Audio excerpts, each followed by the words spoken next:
customers come first, and this is sort of about fiduciary. A lot of times, I talk to agents, especially when I was brokering, and they're putting their opinions and their judgments ahead of the customer. And they're like, this agent sucks on the other side, and they're evil and mean. And I go, does your client want to buy the house? They're like, yeah. Then stop getting in the way of that, right? With your personality, right? So remember, customers always come first. You are there to bridge the gap. You're not there to make it more hostile and different. But also when you interact with clients, just know you're their representative. You're not their school teacher. You're not their, so you may say, no, you need to do it this way if they're the clients, right? Remember, so remember, customers always come first. And when we talk to you about any issues, we're going to talk about that. Like, what does your client want? A lot of times, and Bruce can back me up, I'll get this 15-minute diatribe of everything that's going wrong with their client. And then I go, well, what does the client want? And the agent goes blank and can't even tell me that answer. So I said, why don't you call your client, or let's call your client and ask what they want. And then sometimes they say, this is what I want. And they're like, oh, okay. Literally, it's like that, right? So remember, your customers come first. You are the representative for your customers. So please engage with them. Right? That's your relationship. That's your fiduciary. All right. Well, we got a lot of content. Thanks for that battery. Yeah, thank you. Welcome to the family. Tanisha, Jacqueline, Mohammed, and Shu. Oh. Stand up. Tell us about it.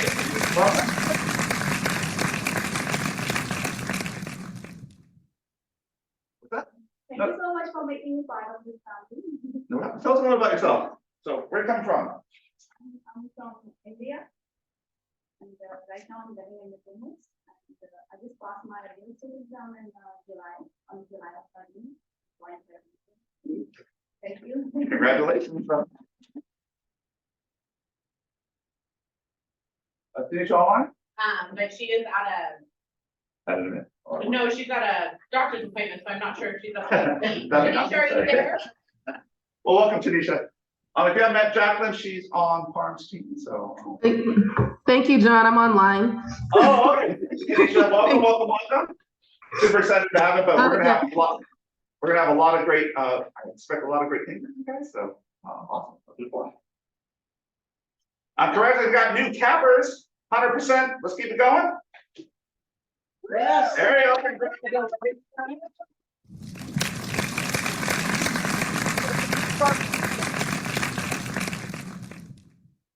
2nd of this year. That's amazing, boss. Killing it. Already capping. Congratulations. And congratulations to Jenny Sapien for capping.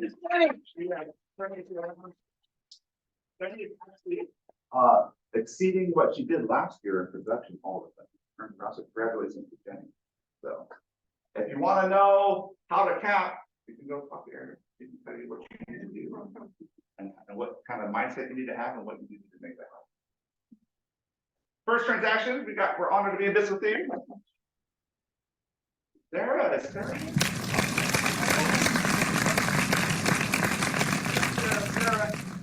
came in with our new coach. Coach is here. And she was coaching with Leslie before, and now came here and coaching with Leslie again, and she is part-time, am I right? Yeah. Does she have a job? Yes, she's a nurse. Yeah. What? She's a nurse. She's a nurse, and she closed the deal working full-time as a nurse. Yeah, she's a mom, right? February. 2 since February. So I hear a lot of part-time excuses. You can still do it, right? In there, so but we're gonna talk about a little bit about that. So, all right, congratulations, Sarah. Just listed October 9th through 22nd. Oh, just closed, sorry.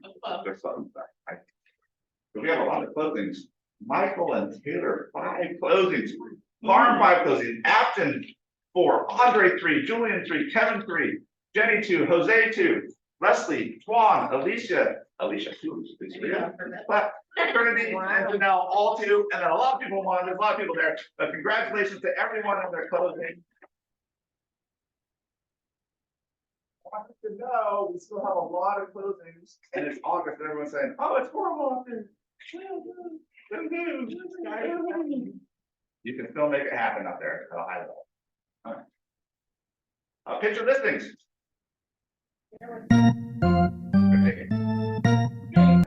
April Rosemont on Kelly Ho. I'm still saying that. Four bedroom, two bath, recently updated, the family that's in there now, I sold it to about a year and a half ago. They're ready to move on and kind of split up the family a little bit, the daughter-in-law wants her own place, and mom wants her own place. So, 485, four bedroom, two bath, it's got a newer roof, new flooring, newer kitchen, a pretty good sized yard. Everybody's got a dog. They're going to the market the 7th of September. If you have a buyer for Rosemont, because Rosemont is very popular, Very it'll go quickly, so if you have a buyer, give them time. Rich, We have one here on West El Camino, just came back on the market, buyers, loan could go through. It's a 3 bedroom, 1 bathroom house on West El Camino, detached garage. It is probate sales, can't do any repairs or anything like that, but this is at $299. Then we have, $299, people, come on, I know you're the best at $299. one Where are West Oklahoma? on West El Camino. Yeah. On the other side, Right, on the. When you go from when you go from Garland over the canal. Thank you. Thank you. That makes That makes a big difference. Then we also had another one fall out, 10045 Oval Court. It is a 4 bedroom, 2 bathroom house, single story. In Elk Grove on the east side of 99. That's listed at $599. We had several offers and then the first one didn't kind of pan out. So that's actually still available. We also have 291 Westlake. That is a 4 bedroom, 3.5 bathroom, 3,600 square feet. In the Rivers, that's listed at $1,025,000, which is below market value if you know the Rivers. But that's 2-story backs up to the park, the 30-acre park. And then we also have a land listing, 0.74 acres of a lot across the street. They split the lot into 4 units, built 4 houses on it. So if you have a developer, we're working with Veronaire's AZ to get design for that for your client. But if you have a land developer, we have that. And I'll have another one in Gibson either next week or the week after. That's up for 2.5, 1,700 square feet, probably about 575. Yeah, so please bring us buyers that are allowed to close. Yeah, if you're working with buyers, vet their. Use them from lender. Right, so. Yeah, so a lot of times, because rates have gone up, they quoted them 2 months ago, and then they're coming back and like, oh my gosh, my payment went up $500 and I'm canceling right to the. Please vet your buyers ahead of time. Okay. Mara, you have everything? Yeah, I have everything. Okay. One live one I was on. It's a 1-story, 4 bedroom, 3 bath, over 2,100 square feet.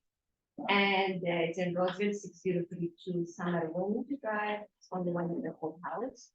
And it's like brand new, lots of upgrades, and this is for 8. In Roseville. In I say Roseville, Roseville? yes. 4 bedroom, 3 bedroom. 4 bedroom, 3 bath. Right. So I got one in West Oak that Bruce is very, very familiar with. It's a 2 bedroom with a lot, 1,700 square foot, 445. It's priced really well, so bring my hair on that. Please bring a buyer, please bring a buyer. Yes, we need a buyer. All right, anyone else? Jose? We have one coming up near the West Shore area. It's not the housing, but left on Odessa. It's a 4 bedroom, 3 full bath, 2-story home built in 2019, 2018. All interior paint, we're doing it all freshly painted. We're looking to list it about, it's detached garage as well, smaller backyard.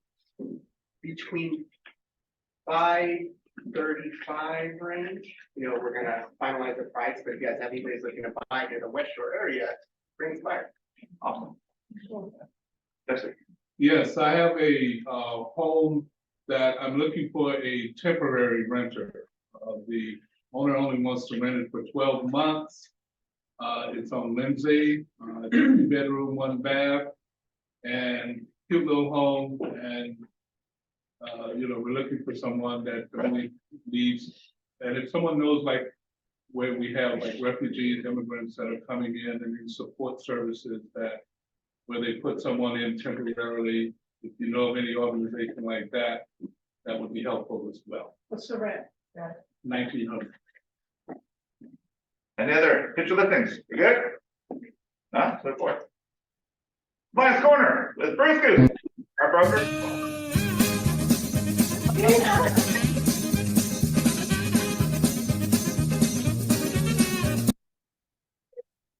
Today, I want to start by posing a question to you all. Who thinks that they have it down pat? How to count contract days and contingency days and notice to perform days and things like that? Not me. You do? Yeah, I'll give it a shot. All right. Put you on the spot, okay? Let me throw some probing questions at you. When you do like a notice to perform, let's just say you send it out today. Are we looking at close of business 2 days from now? Are we looking at 48 hours from the day you send it over, from the day it's received? I would think 2 business days after the date that it was. Okay, and when would it expire on that second midnight? 5 p.m. 24 hours. You were right the first time, you should have stuck with it. Okay. All right, so what I'm getting at is, we all have different ideas of how to calculate this stuff. And myself, until a few years ago, I used to think it was just 48 hours, right? You send something out, 48 hours from now, it expires. Well, that's not the way it works. And what's more, none of us really read the contract, but if you actually look at the purchase contract, if you go to paragraph 25, it's on page 13, and look at subsection I, there's actually a section called counting days. And it gives a very detailed legalese type explanation. But like I said, it's legalese, so I wanted to kind of summarize it for you to give you a better idea. So first of all, we all know that the day a contract is ratified, that's considered day 0, right? Yeah. Right. It's the same with the notice to perform. It's the same with the demand to close escrow. Any of those kind of contract events, the day it's done is day 0. Well, the first day after the event is day number 1. So in terms of when you're counting to try to figure out your contingencies, when they expire on a contract, day 1 will be the day after it's ratified. Day 2, 3, 4, so on until you get to day, if you're using the contract defaults, day 17. Now here's the kicker though. If day 17 happens to fall on a Saturday, a Sunday, or a holiday, the enforcement of that contingency automatically rolls over to the next business day. Not only that, and here's the part that a lot of agents don't realize, the actual person who has to perform or remove that contingency has until 11:59 p.m. on that day. Right. Okay, so realistically, unless you're going to sit up there and you're going to send a cancellation document at 12 midnight, you're probably not going to do anything with it until the next morning anyway. But you can't do anything with it until after 11:59. So what he's saying is call them at 12:01. Hey, buddy. Hey. Now, it gets even stranger. So,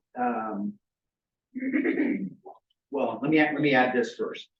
When you're calculating your close dates, most of us, we don't put a specific date for a close. We put 30 days from acceptance, right? Something like that. If that 30 days happens to fall on a Saturday, Sunday, or holiday, then it automatically rolls over to the next business day as well. And you are not out of contract if you fail to get an extension to that day. All right, still with me? All right, now let's talk about notices to perform and demand to close. Let's use a live example. So today, Wednesday, August 23rd, we issue a notice to perform and we send it over to the other side. Today is day 0. Okay. Thursday, tomorrow, that's gonna be day one. And it's day one all day long, from 12 AM through 11:59 PM. Okay. Friday is day two, all day, 12 AM to 11:59 PM. That means that the buyer would have until 11:59 PM on Friday night to perform. Otherwise, they're out of compliance. Now, here's where it gets a little tricky. That same notice to perform, let's pretend that we issue it tomorrow, Thursday. Right? Thursday is day zero. Friday is day one, all day. Saturday would be day two. Not really, but it is the second day. But the notice to perform can't be enforced because it's a Saturday. Sunday, same thing, can't be enforced because it's a Sunday. So the official day two on that notice to perform is gonna be Monday, 8/28. And it doesn't end until 11:59 PM on Monday. Yes, sir. So if you send an email, does that prove you delivered? Okay, now you're making things even more complicated. So, with the new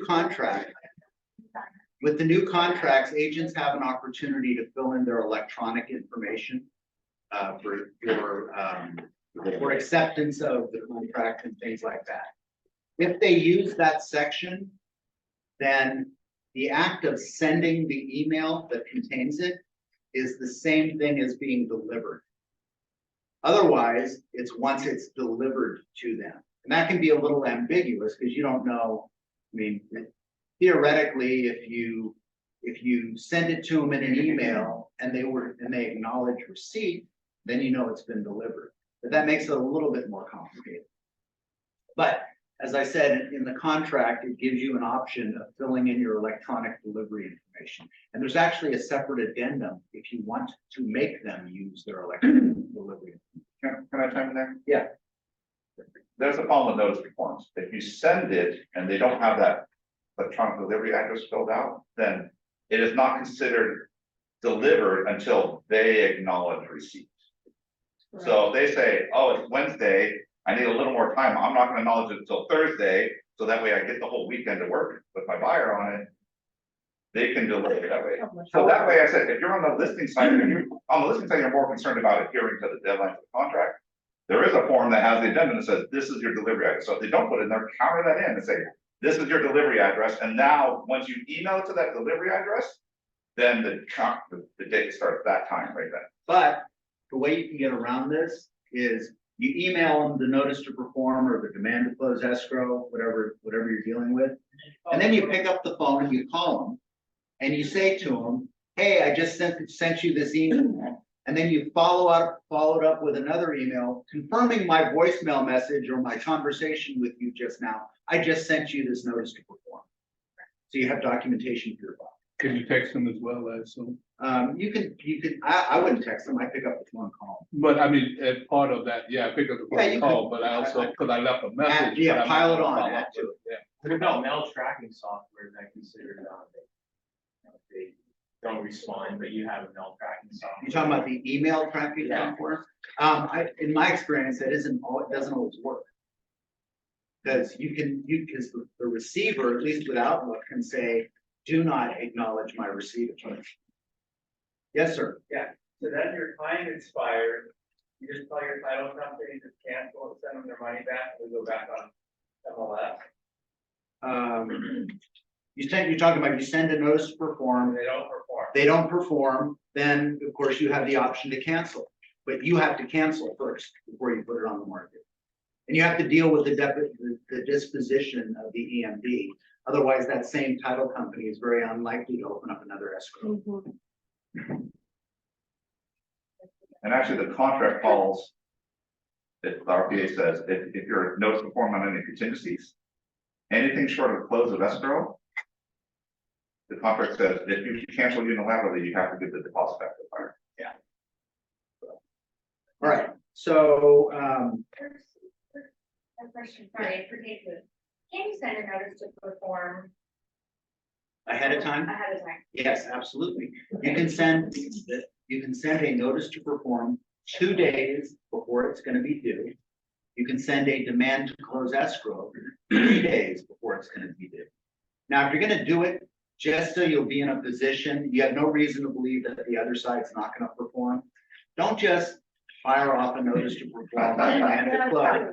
Without picking up the phone, have a conversation with the other agent, say, you know, hey, I know we have no reason to be concerned, however, my seller is concerned, and so they've asked me to send this out ahead of time. But we fully anticipate you guys are gonna close, or you're gonna do this, or you're gonna do that. Yeah, I had an agent call me at the beginning and say, hey, this is just my process. Yeah, Send them 2 days before. You're gonna receive it. Don't be alarmed. Don't be upset. yeah, no, Like, and that's the good way to I'm handle on it. top of it. All right, so my point that I wanted to make here is, if you're pushing one of these out close to the weekend or close to a holiday weekend, you want to take into consideration, it's not just gonna be a 2-day process or a 3-day process for a demand to close escrow. It could actually go into early the next week, or if it's a holiday weekend, it could be even Tuesday of the next week. Before you can actually enforce it. Any questions on this? No? Thank you, Bruce.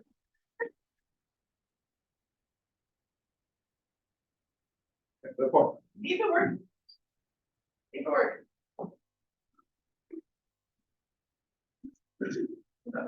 Okay, what? Okay, I want to talk about solving problems in your life. I have gotten many calls recently, and they're all problem calls. And literally, I had an hour Zoom with one of our agents about a problem that he's been trying to solve for 2 years. And I just wrote down the problem, we discussed the solutions he's tried and what action he's taken. And then I said, the action for you to solve this problem is go get pre-approved for a loan. He's like, that sounds like a good idea. My lender just emailed me this grant packet that said, call your lender. So, so I want to talk about solving problems in life, and who has a problem in their life right now? If you're not having a problem, then you're not living life. I can tell you that much right now. You're not living life. All right, so let's get started. Yeah, well, and the bigger problems you have, then actually is what you're living a better life, because these are big problems. So. Next one? So, who agrees emotions dictate the quality of our life? Love, happiness, stress, frustration, sadness. Right? Literally the quality of your life. The reason Nada went to Portugal, because she wanted to feel awesome and have new experiences and be inspired, right? Because you're trying to create these feelings that make you feel good. Unfortunately, problems deliver the harsh feelings and it makes us feel like we don't like our life and we have trouble and we're at a roadblock and things happen, right? So, and most of us live in this myth and fantasy about problems, that if I just had more money, if I just had these skills, or I was better at this, or when I get to this success spot I want to get to, then I'll have no problems. And I can tell you, anyone who's had high success, the higher you go, the bigger problems you have. I can tell you that much. And the problems only get bigger and bigger and bigger. It just doesn't look that way because they just learn how to handle problems better, right? And deal with problems better. So we're gonna talk about how to deal with problems, because literally I'm talking to a lot of agents about how to deal with problems in your life. And a lot of us react poorly. So all of us have problems, but most of us react to problems poorly. And I would conjecture when we talk about 80-20 splits on who produces and who doesn't, or, you know, we're talking about the 1%ers or anything like that in life, I would contend that most of the reason is because most people react to problems poorly and they let the problems run their life as opposed to solving the problems of the force. So I want you to think of a problem you have right now, personal or business, the bigger the better. And you don't have to tell me, you don't have to, but think of a problem that you have that right now that you have that is personal business, the bigger the better, that is holding you back in your life, or something you want to solve in a relationship, or something you want to have in your business or want to accomplish in your life, that you're having frustration around and can't do this. So I'm going to say problems need energy to live. That means your problem is only really a problem if you feed it energy. That means you focus on it. You say, and what happens is most people feed their energy problem through blame at others and themselves, and they assign blame. They start saying, "How many have that negative self-talk? Oh man, if I was, I messed up again. I have the same pattern. I keep messing this up and and the worst part is when they blame others. This is not my fault, right? I'm not producing in real estate, so it must be the broker's problem because they didn't instruct me properly and guide me and inspire me properly to do enough business, right? So they start assigning blame, and then what happens is you see when those problems happen, they take you down emotionally, or you start having patterns where you're constantly moving and moving and moving to try and find a solution outside of yourself, right? So that's where unhappiness happens, is stress and frustration, and continual stress and frustration. And if you keep doing that over time and you don't deal with the actual problem, what happens is you end up with a life where you get very frustrated and unhappy over time. So, sorry, it's small, but the problem when you need energy is the problem when you feed energy into the problem, focusing on the pressure of the problem and magnifying the problem, and you lose perspective on the impact the problem will have in your life. Most problems in your life are not that big of a deal, honestly. They're not. And if you actually step back and look at it from a outside perspective, it's not a really big deal to solve. I mean, literally, I was talking to an agent, and we're talking for 2 years, and the number one way to solve it, action-wise, is go get pre-approved for a loan. And most of you know that's not, I mean, it's a process, but it's not like a huge process to get done, right? So, like, literally, he was stuck on 2 years because he couldn't get past that, because when you start putting blame and you start thinking about things and you start putting frustration on it, it magnifies this problem to where now I'm seeking guidance from someone, from a guru or a mentor to solve this problem. And literally a 45-minute conversation, I'm writing all this down. I'm like, okay, right? So just think about that. So stress comes, and a lot of times these problems develop stress. So I want you to know this. Stress comes from a fear of loss. So you start focusing on negativity and loss, and that disempowers you to make decisions. And the biggest hard part about solving problems is number one is you need to make a decision on a solution to that problem. And the problem is if you live in that stress, you live in that negativity, you're going to be farther and farther away from being convicted to having conviction about making the decision, and you're disempowering yourself, and literally you'll stay there for a long time if you don't. So this will manifest. So I want you to note this. A lot of these problems you're facing, especially if they're big, especially if you chose a big problem, they're going to manifest themselves physiologically. How many have, sometimes when you have a big issue, you can't sleep, you wake up at 3 in the morning. You're like, oh my gosh, this escrow is killing me, right? You'll often have lack of energy. You stop, you're making bad decisions, you stop exercising, right? Often you're going around like kind of hunched down. So just so you know, you may not notice it, but it will manifest itself physically. So I think a lot of people don't understand the energy you're putting into it. So if you're starting to see physical manifestations of a problem that you're facing and you're feeling that stress and frustration and it's hitting you physiologically, you are putting a lot of your energy into that problem. You are physically putting energy into that problem. And your body's trying to handle it, right? Essentially physiologically. So all these issues put you in a very bad mental state to make a decision and the solution, right? So the problem is if you live in this world, eventually the problem is gonna fester till it's big enough to where it forces a decision, and you're in such a bad mental state, you make poor decisions, right? So you understand, if you're feeling stressed, disempowered, you have a lack of energy, you're having sleep issues, that's not the best time to make a decision. Would everyone agree? Yes. So successful people deal with problems differently than others. Successful people put 90% of their energy into the solution. Now, you're never going to get to where 100%, I'm not going to put some energy toward the problem, but what they do is they divert a lot of that energy and they put it toward the solution, not the problem itself. So 85%, and I just want to put this, 85% of problems can be solved immediately with decision, certainty, and one-time massive action. Literally, most of the problems that you face in your life can be solved literally with massive, and I say massive action, often it takes an email, a phone call, a conversation, a meeting just to solve that problem. Honestly, if you just it's maybe a hard one, but literally just takes a decision and action. 85% of the time, most of the times when I was coaching and things like the things that were coming to me, the problems were not really problems. It was just they were afraid to pick up the phone and call and have a difficult conversation. issue was, right? And so, just so you know, 85% of problems can be solved immediately, but that still leaves 15% of these problems that are really complex problems that like hold you back in your life. And so what do we do with these 15%? So, number one thing, and this is gonna be the sort of the steps, if you have a complex problem that you're trying to adjust, you need to stop.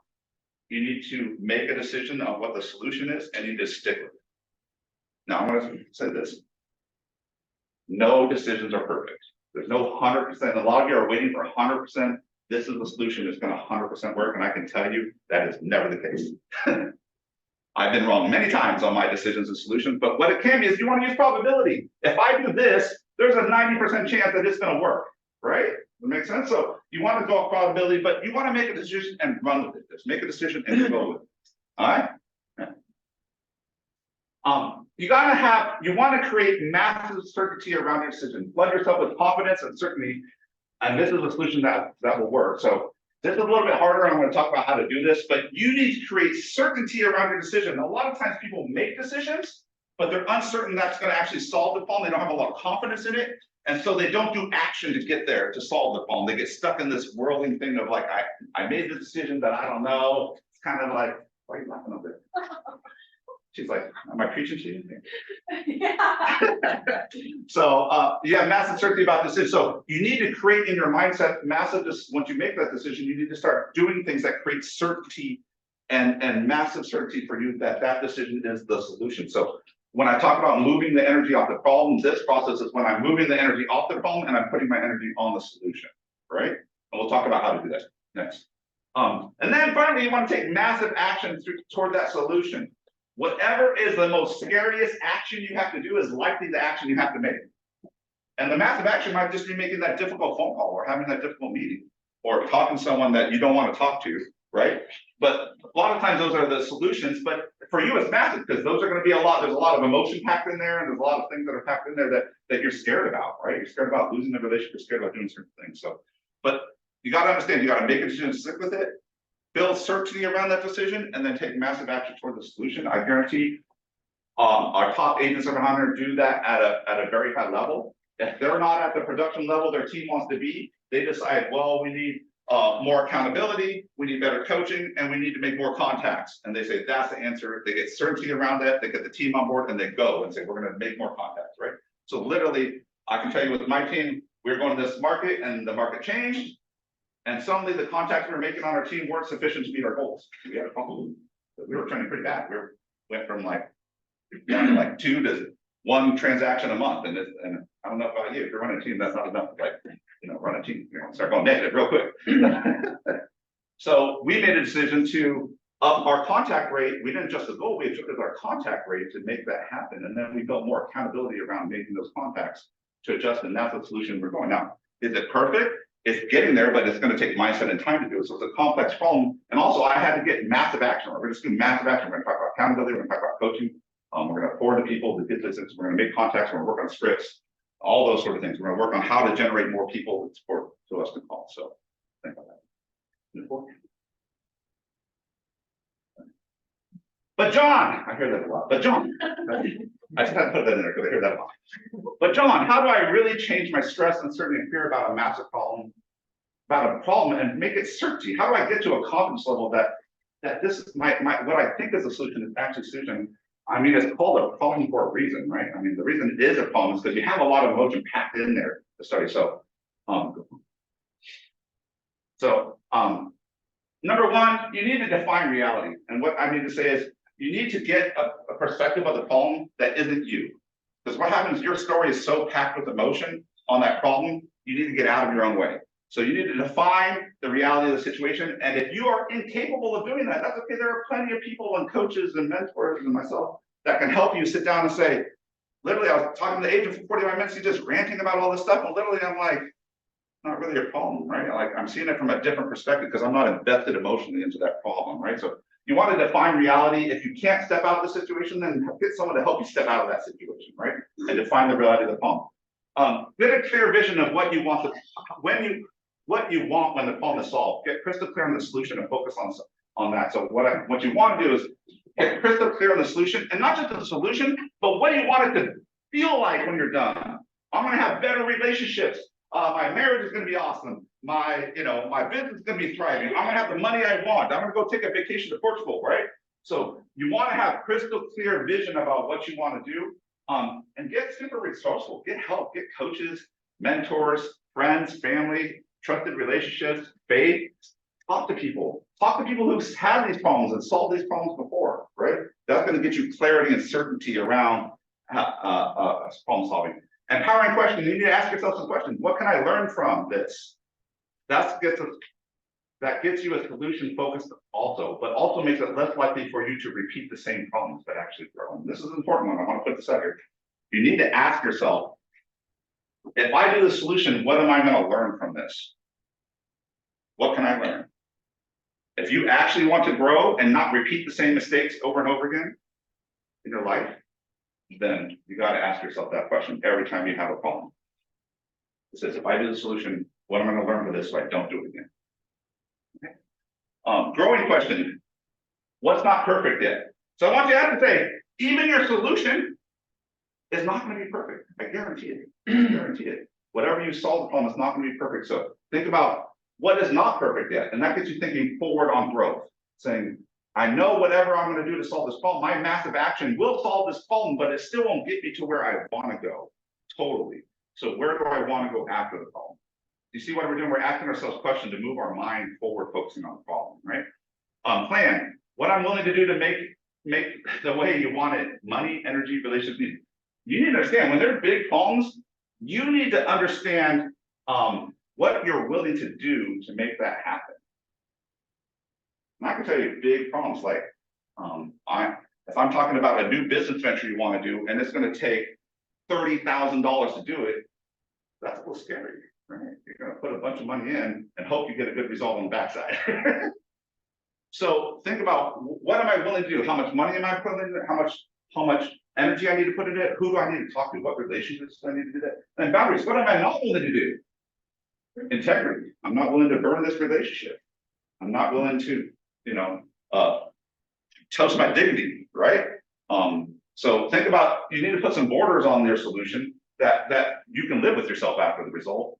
And then make it fun. What can I do to enjoy this? What prize can you give yourself? What relationships will be better after this? So think about the prizes that you want. Give yourself an incentive, man. If I solve this problem, I'm going to go out and get myself ice cream or something fun. That's just a little bit fun so that you can put some joy into the process, right? So if you have trouble addressing problems and getting certainty around the solution, do these 8 steps, right? Think about these 8 steps about how you can solve your problems and get certainty around the solution. If you do all these things, I guarantee you'll have certainty. And when I beg you to take your biggest problem you have in your life and start applying to your life, and you will see your problem start changing, your view of it start changing. That's great. This is credit to Ed Milet, who changed my life, so I wanted to thank him because I did all this. If you're not listening to podcasts, if you're not reading books, if you're not growing, all this came from Ed Milet because I faced a lot of problems in my business and life, some major problems, and I looked for solutions on how to address those problems in a systematic way. And so now a lot of people say, John, how do you deal with all the stress? And it's just because I view most things as they're not really a problem because I have a good perspective on problems. Okay, so thank you to Ed. All right, now we're on to Mark Center News. Mark Center News. So snacks for Canva, if you need Canva training, September 6th, 11, 12:30. Right here. So if you need to know Canva and how to do the design, it's awesome. If you want to put pretty pictures out there, pretty designs out there. Tailgate, that's coming up. We need to sell 30 more tickets. September 15th tailgate. Let's make it happen. What time? We'll start at 5. 5. There you go. Yep, game 5. starts right there. Tailgate starts at 5, the game starts at 6:45. Starts at 5. 5 p.m. It starts at 6:45. This agent only event. No. No. it's Family, friends, whoever you want. Tailgate's fun, and then bring low chairs, they have big chairs, bring in the grass area. So Clear bags. clear bags, yes, clear fine. bags. Bag. Thursday, September 21st, so please stop by on Thursday, the third Thursday of the month, September 21st is coming up. We just had drinks and friends. It's all fun. Networking. Club check-in, I just want to point out, this was last week in club, not just total. Like last week, 259 contacts, 4 appointments set, 2 appointments held. one listing sign, one open house, four escrows, one closing, 20 door knock. This is only 1 week with like 5 people. So, I can say the cappers that are new agents that are coming, that are actually gonna cap in the first year are pretty much all within club. So, if you are looking for that secret sauce that says, how do I cap? You pretty much get the club, so.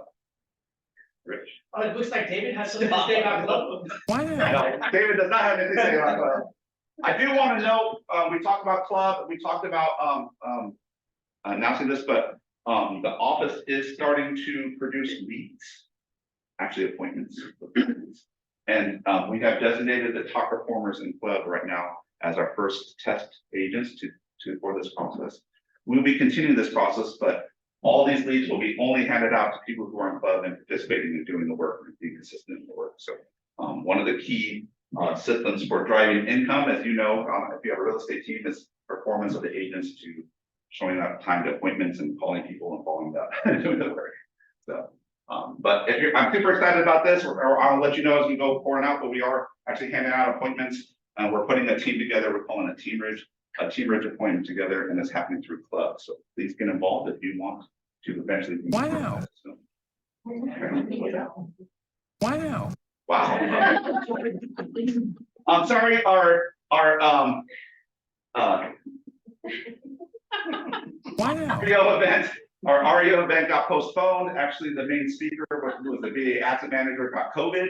So we had to cancel. So we are postponing and waiting. We're trying to schedule another time for him back. As soon as I know more, I will reach out to everybody with a new date, I promise. Bold is happening in October. Who knows fourth quarter is the lowest sales that happen in Sacramento area every year, right? Hi, I'm Gary Keller, and I'm bold. In a competitive world of real estate, success demands more than just dedication and hard work. It requires a bold approach, skills, and a mindset that sets you apart from the rest.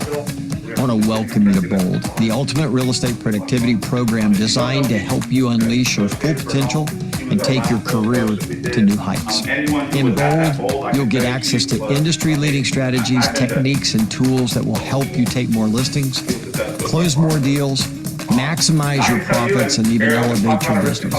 And Bold isn't just another class, it's a transformational experience that empowers you to break through barriers and achieve extraordinary results. In Bold, you'll be immersed in hands-on activities, learn conversations that give you results, and track the numbers that drive your business.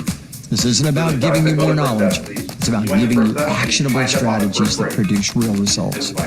If you're ready, I'll be. Sign up for a Bold New Year Day.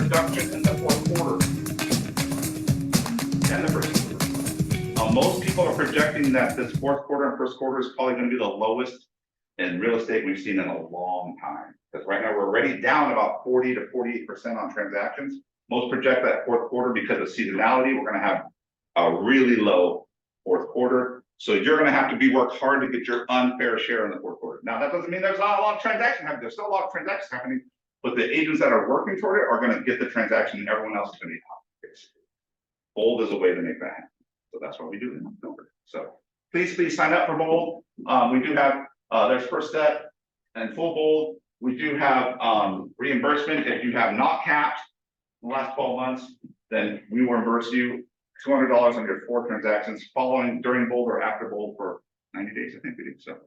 So 90 days after Bold, we reimburse you $200 a file to get your money back if you want to, but it is in district. I just want to go back, you just said something about a problem.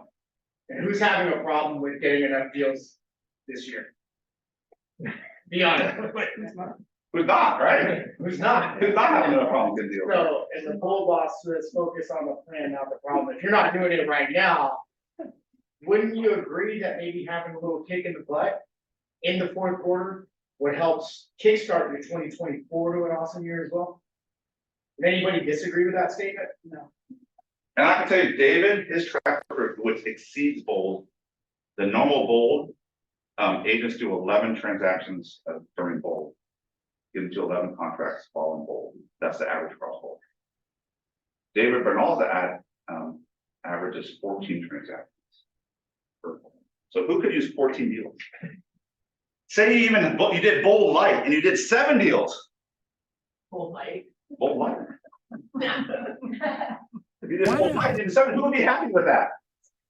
Would say, if I did 7 deals, even if I did 5 deals, would that be worth $800? That's what we're asking. So I'm gonna push hard. I'm gonna call you. I'm gonna ask hard questions.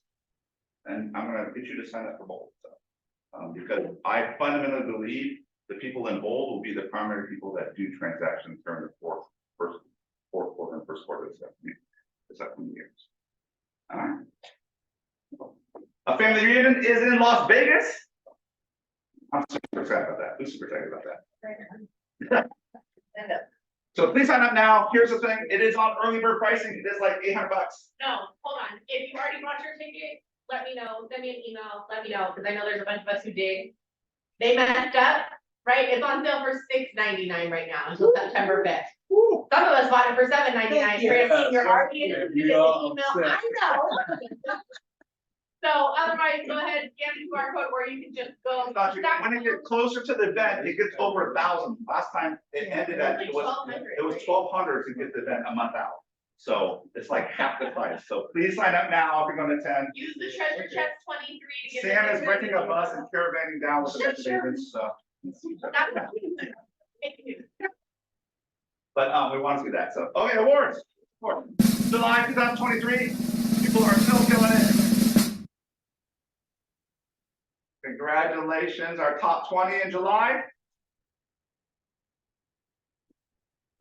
Bill Ruba, number 20. Chris Kingston, 19.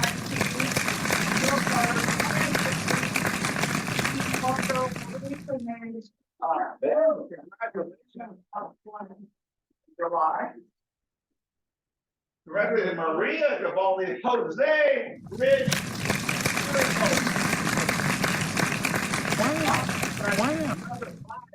Wow. She went to Portugal for 3 weeks and she's number 5. Okay, people, so talk to her about running a business. So, and congratulations, number 4, Jenny, number 3, Mara, number 2,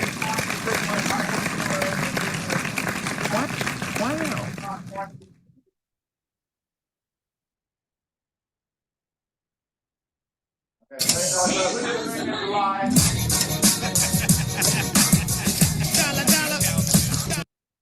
Congratulations to Bobby and Atkins and Scott Klein for a good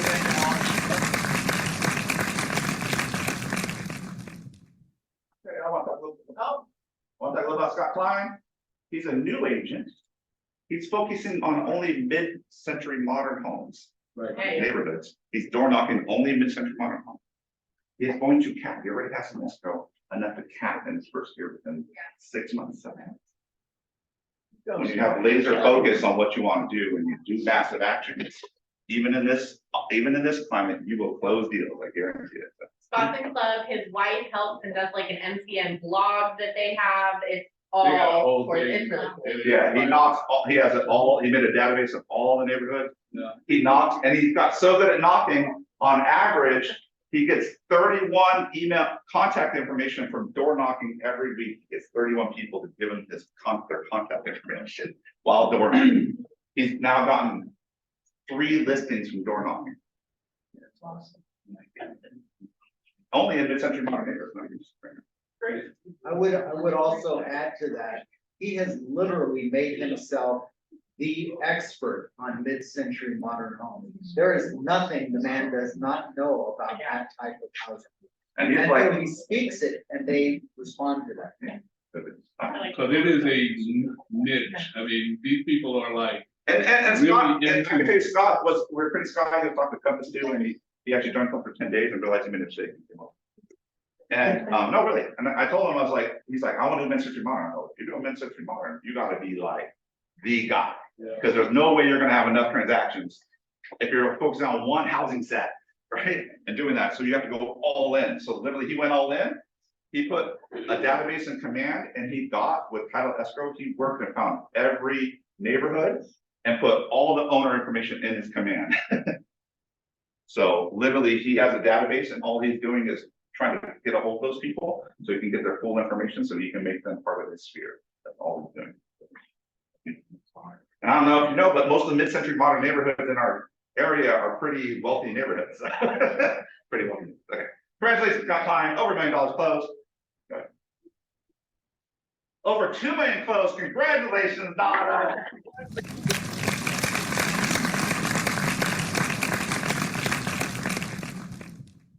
All right. Harmon, how long? 3 million.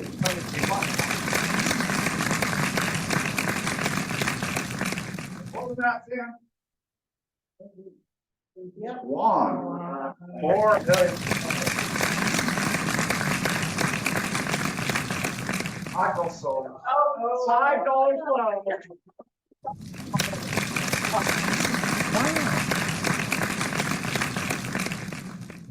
Congratulations, Mountain Mover Award to. Lindsay here? She's on Zoom. Oh, Lindsay, are you on Zoom?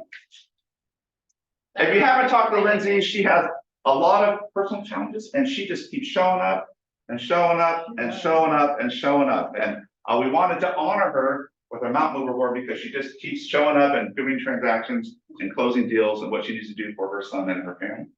And we wanted to acknowledge that for her. So congratulations.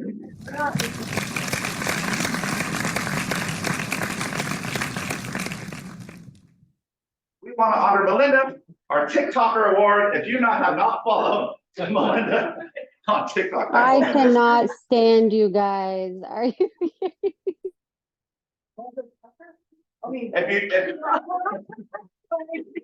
If you don't have TikTok, you should get TikTok and just follow Melinda. It's hilarious. So,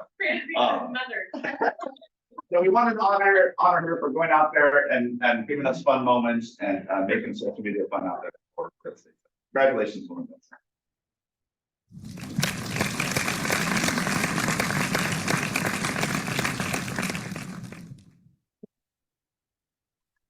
And we wanted to honor Taylor Valencia over here for our Cleanliness Champion Award.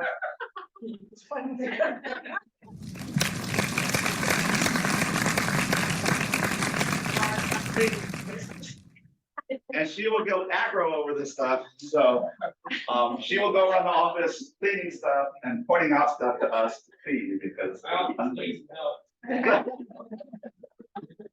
So thank you, Taylor, for your vigilance on keeping our office clean and tidy and letting us know when things are not clean.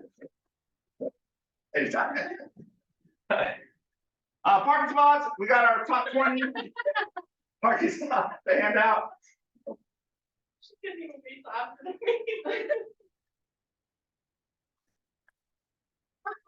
If you're in the top 20, you are eligible to win.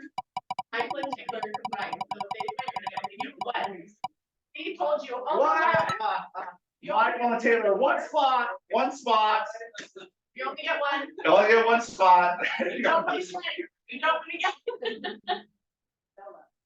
No love, no love for Michael and Taylor.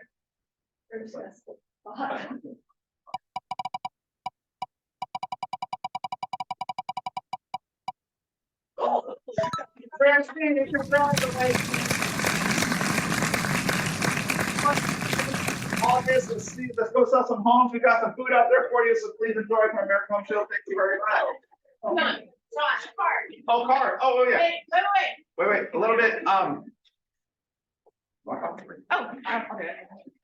not sure if all of you knew who Parjeet Gill was. He was the agent over at Lion Real Estate who unfortunately passed away. He was on the Thomas Chamber of Commerce board with me. He's a beautiful person. But I'm headed over to Lion. They're having a memorial for him in their office this afternoon at 2. But I do have cards if you want to sign them for the office and his family too. Thank you. so if you knew him or did a transaction, we'd really love you to put some kind words in for him because it was a big loss for the community. It was really good. He was, 25. Wow. Years. Wow. Yeah, 25 years old. Parjeet. Yeah, and he was known as G or Gill. Most people call him like Haji or something like that. Yeah, he has so- a lot of nicknames. Yeah, a lot of nicknames.